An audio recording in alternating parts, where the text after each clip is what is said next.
In today's video, I want to share tips on how to adapt to the OMAD diet, because it's not the easiest diet in the world to adapt to while you're starting out. So I'm going to share a bunch of tips that I wrote down so they can help you today. Hopefully this is very, very beneficial to you. So let's start.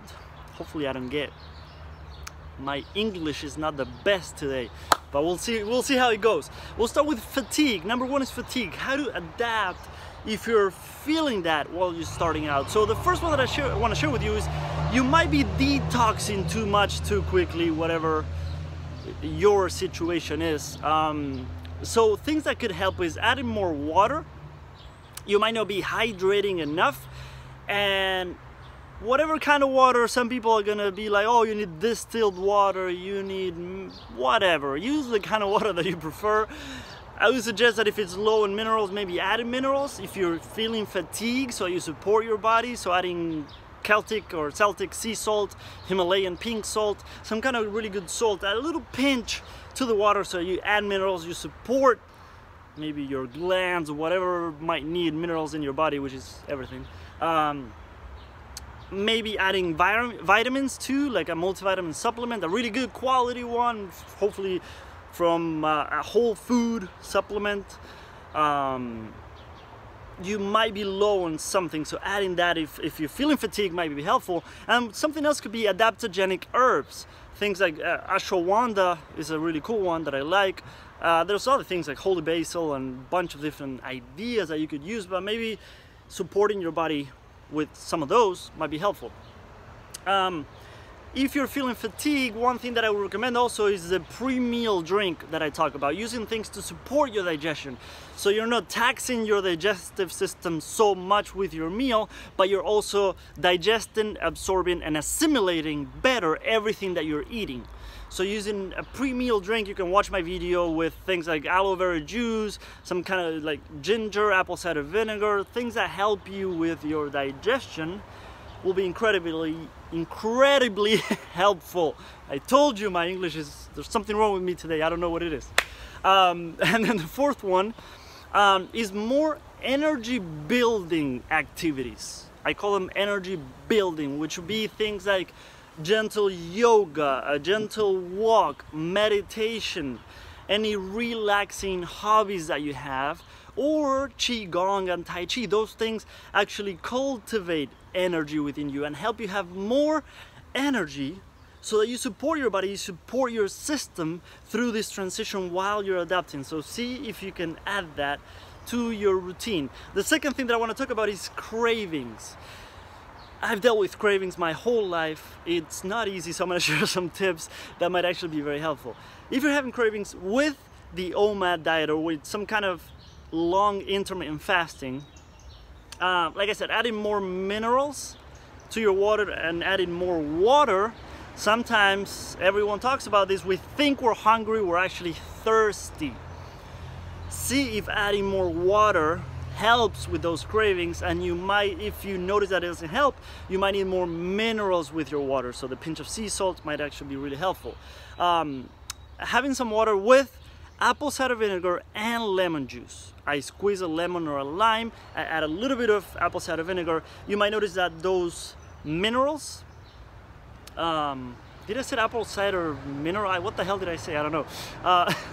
Those minerals might give your body what it needs that you might actually be craving. I remember once, it was funny, I was talking to a friend about my cravings, and he said that one thing that he was noticing, he was craving something very specific, right? It was some kind of nuts, I forget specifically which one.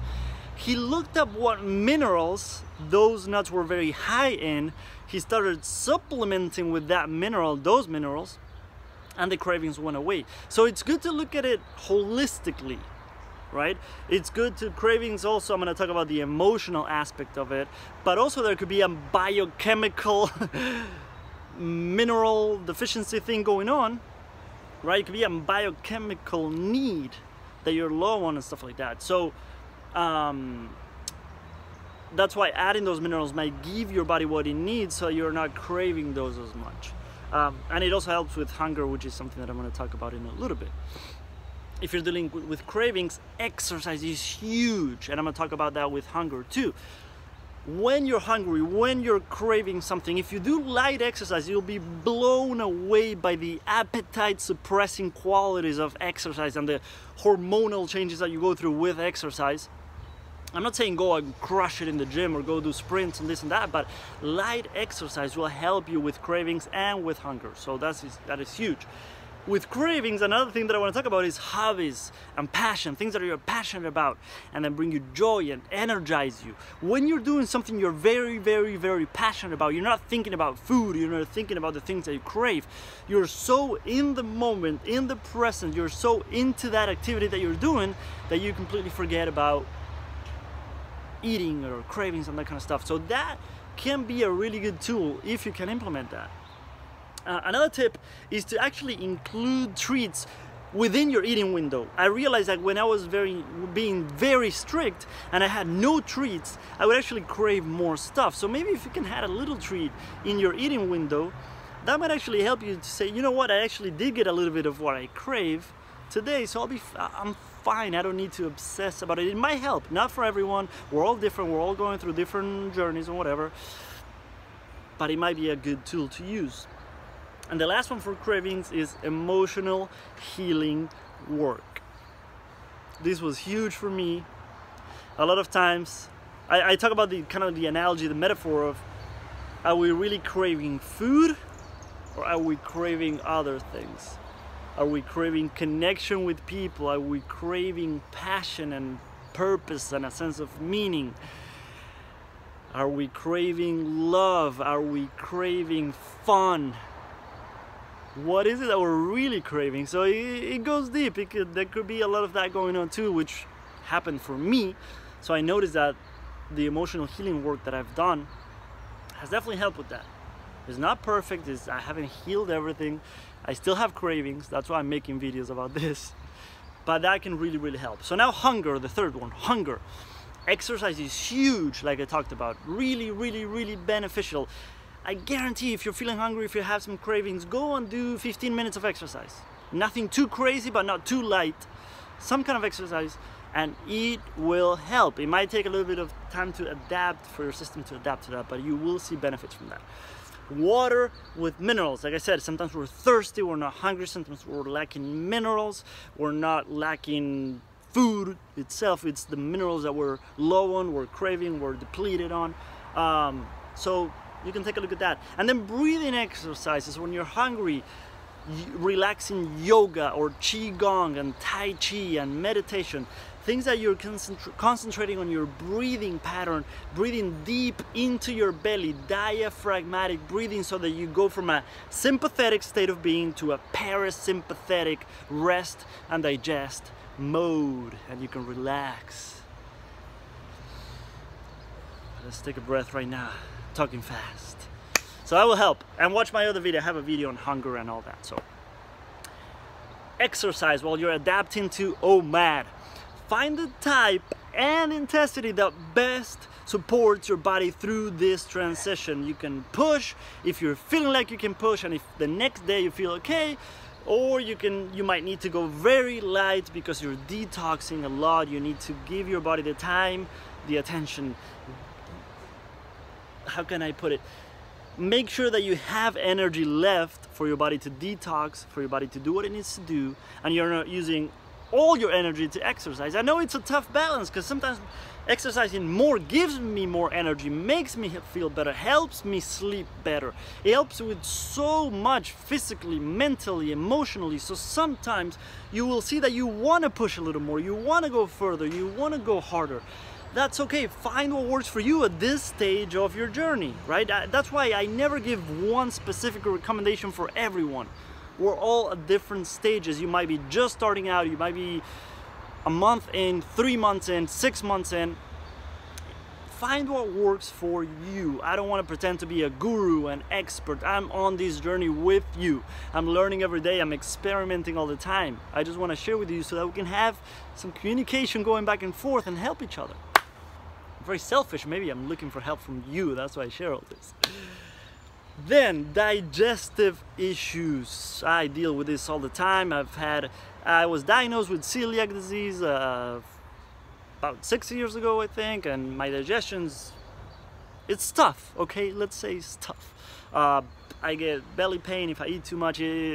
I'll make another video on that. Things that will help while you're adapting to OMAD. If you want to support your digestion, the pre-meal drink that I talk about, watch that video.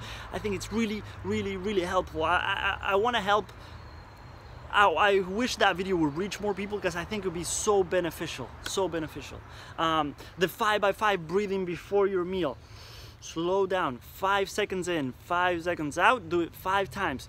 Very short, puts you in a parasympathetic state of being, so you're resting, you can digest the food well, you can absorb it, assimilate it better.